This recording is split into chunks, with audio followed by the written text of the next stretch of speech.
Assalamualaikum warahmatullahi wabarakatuh. Alhamdulillah, puji syukur, marilah kita panjatkan kepada Allah Subhanahu wa Ta'ala atas rahmat berupa kesehatan sehingga kita bisa melakukan diskusi pada kali ini. Tak lupa juga sholawat serta salam semoga tetap tercurahkan kepada junjungan kita Rasulullah Shallallahu Alaihi Wasallam.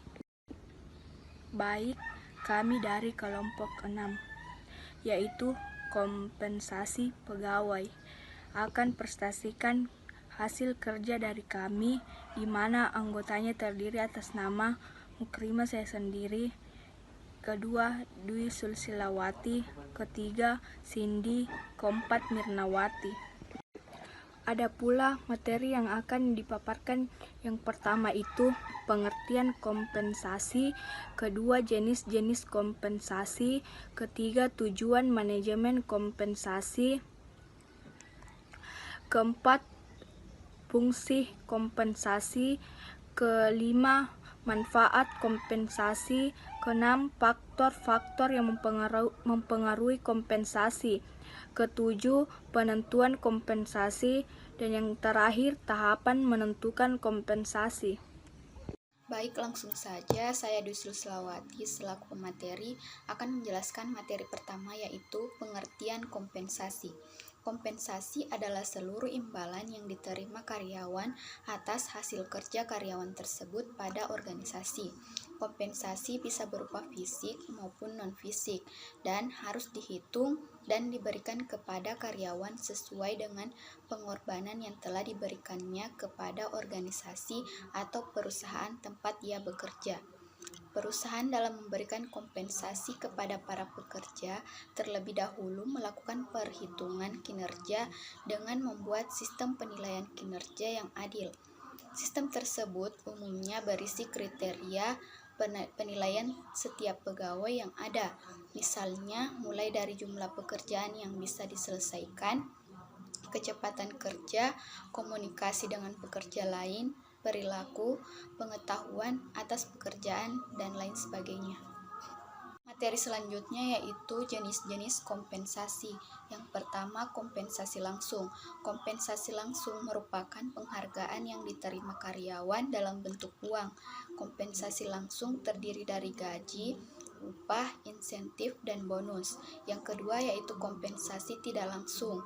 Kompensasi tidak langsung meliputi semua imbalan finansial yang tidak tercakup dalam kompensasi langsung. Jadi, kompensasi tidak langsung merupakan balas jasa yang diberikan dalam bentuk pelayanan karyawan karena diperlakukan sebagai upaya penciptaan kondisi dan lingkungan kerja yang menyenangkan.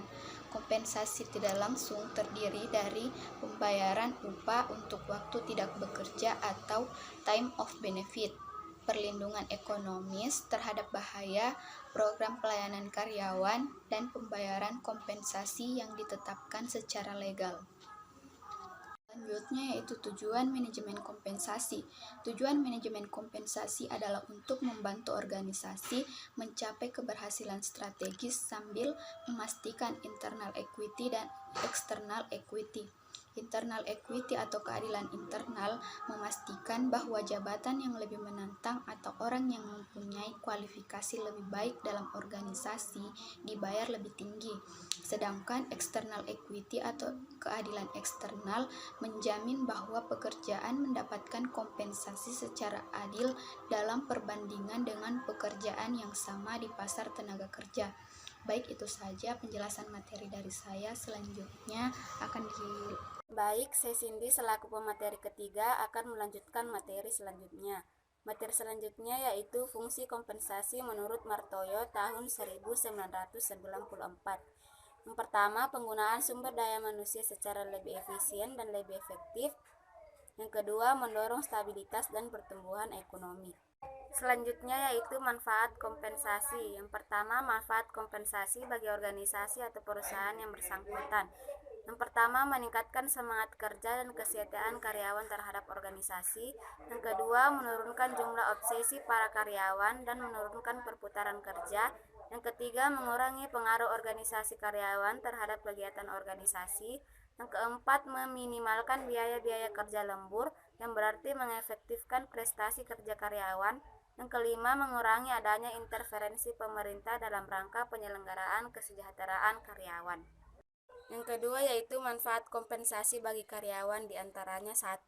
Pemenuhan kebutuhan ekonomi karyawan atau sebagai jaminan economic security bagi karyawan.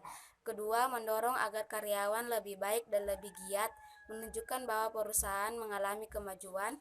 Yang ketiga, menunjukkan penghargaan dan perlakuan adil organisasi terhadap karyawannya, yaitu adanya keseimbangan antara input yang diberikan karyawan terhadap perusahaan dan output atau besarnya imbalan yang diberikan perusahaan kepada karyawan. Selanjutnya yaitu faktor-faktor yang mempengaruhi kompensasi. Yang pertama, faktor internal organisasi. Contoh faktor internal organisasi yang mempengaruhi besarnya kompensasi adalah dana organisasi dan serikat pekerja. Yang kedua, faktor pribadi karyawan.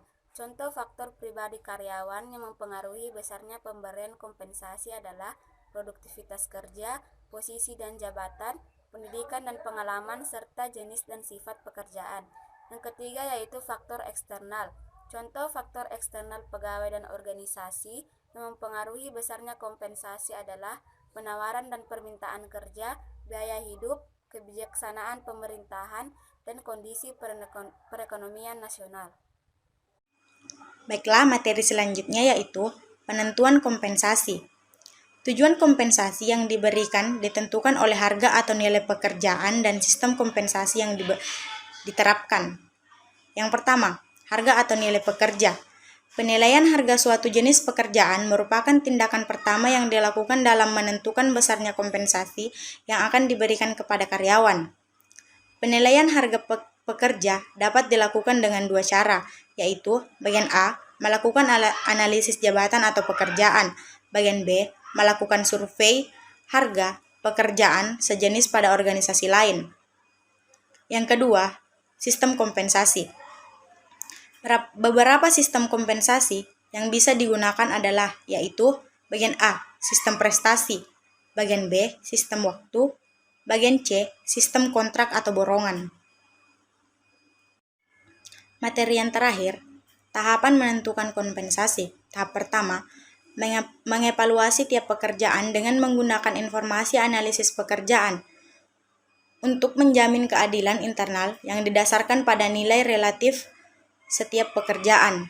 Tahap kedua, melakukan survei dan upah dan gaji untuk menentukan keadilan eksternal yang didasarkan pada upah pembayaran di pasar kerja. Tahap ketiga, menilai harga tiap pekerjaan untuk menentukan pembayaran upah yang didasarkan. Itulah materi dari kelompok kami. Sekian. Assalamualaikum warahmatullahi wabarakatuh.